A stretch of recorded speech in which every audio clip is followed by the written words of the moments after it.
shit. Two niggas with attitude.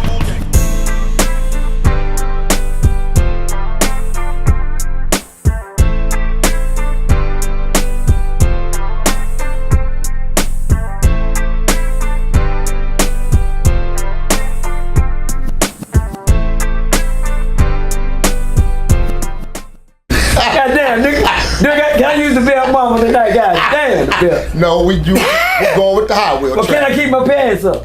God damn. That part, I know it. I know it. BJ, I mean, I can't jump out here. Let me tell you something. The kid that mama sent outside to play wasn't the kid that came in the house. Hello?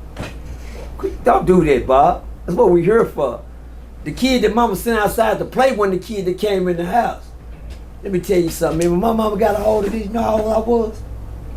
That's goddamn.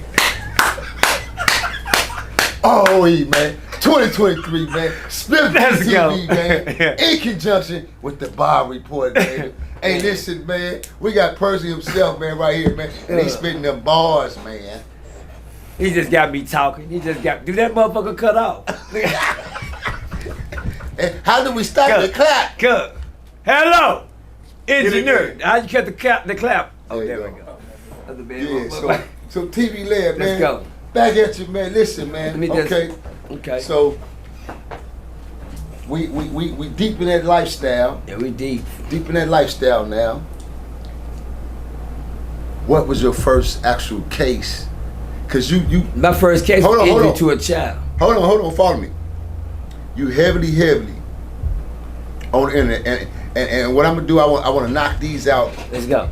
boom, boom, boom, real Okay, quick, so we okay. can stay on clock, stay in tune. That's right. But you in this lifestyle, heavily involved. Okay. You getting your fire dukes on. Now, in the process of that, of course, now we know when you come off the porch and you come off the elements of that certain lifestyle that we once lived for our parents, because the reason why I laughed and why I understood where you come from is, guess what, TV Land? The old infamous Mr. Bunny Hunter BJ once lived a double character life. Let's go. I wasn't the same kid that went outside Let's came go. back in my damn house. Let's go. I wasn't the same damn kid. Let's so go. I understood that 1,000%. Nigga, I used to have to sneak my clothes outside to put my uniform Let's on. go. What? Real talk. Let's Y'all go. see it in the movies. What? I lived it for real. Let's for go, real, man. You feel me? So I understood Let's that. go. So Appreciate now, you. boom, with that lifestyle, you moving along, you start having your street experiences. Meaning now, the little church boy, drummer boy, the criminal elements is kicking in now. Different sticks in my hand. Yeah, because now you got to hustle. Boys. You want to keep your own little money in your pocket because you got to keep up with the style.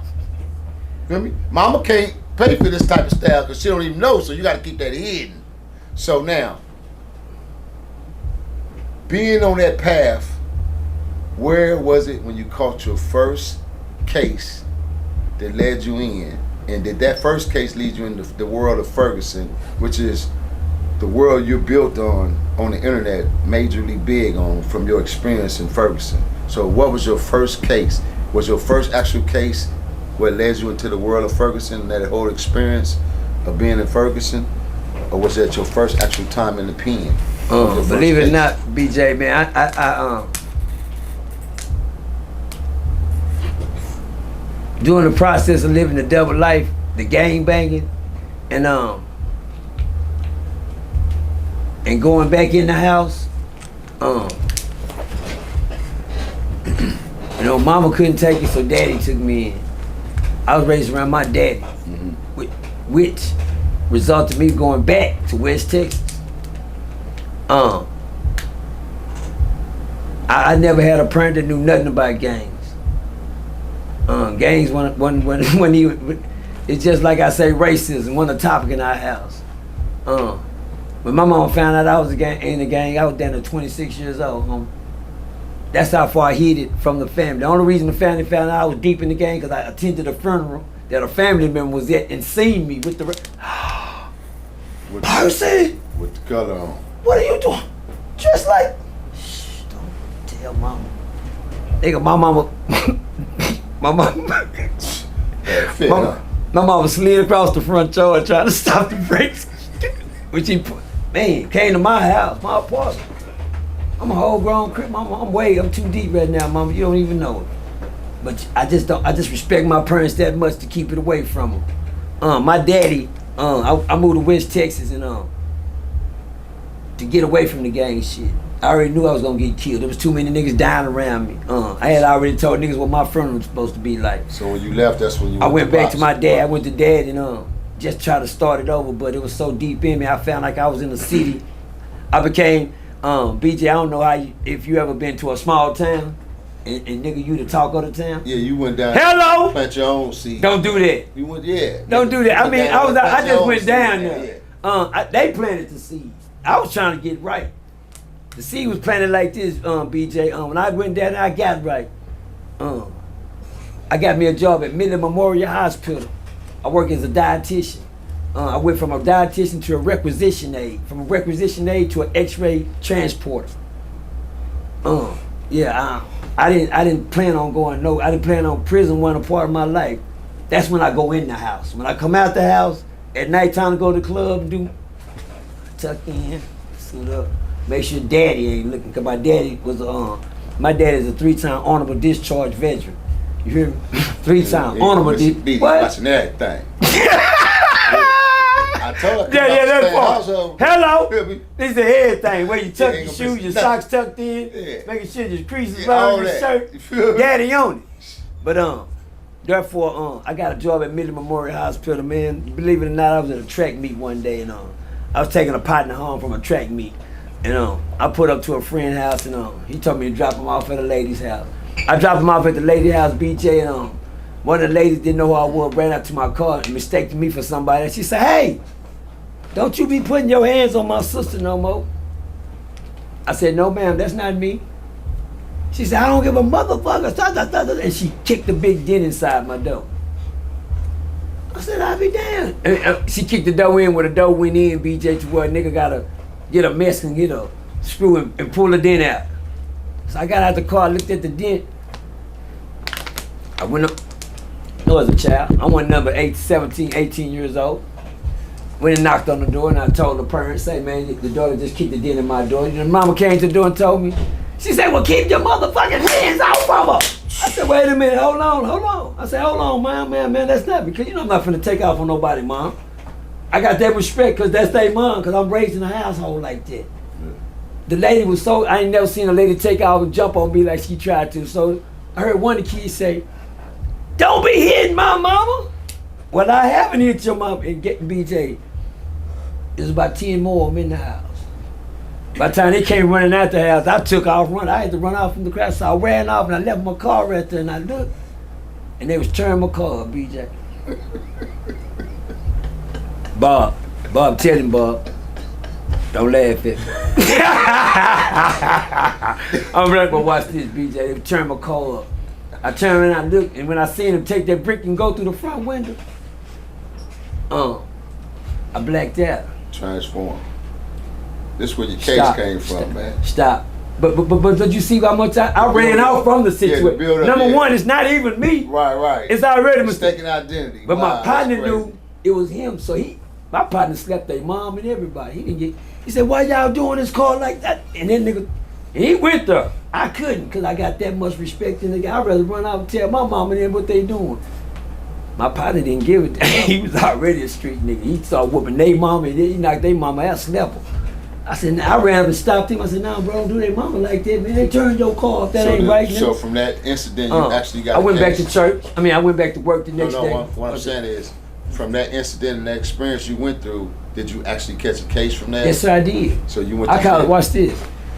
I ran off and I seen him turn my car back up. I ran back up to the fight and I went in like a man on everything around.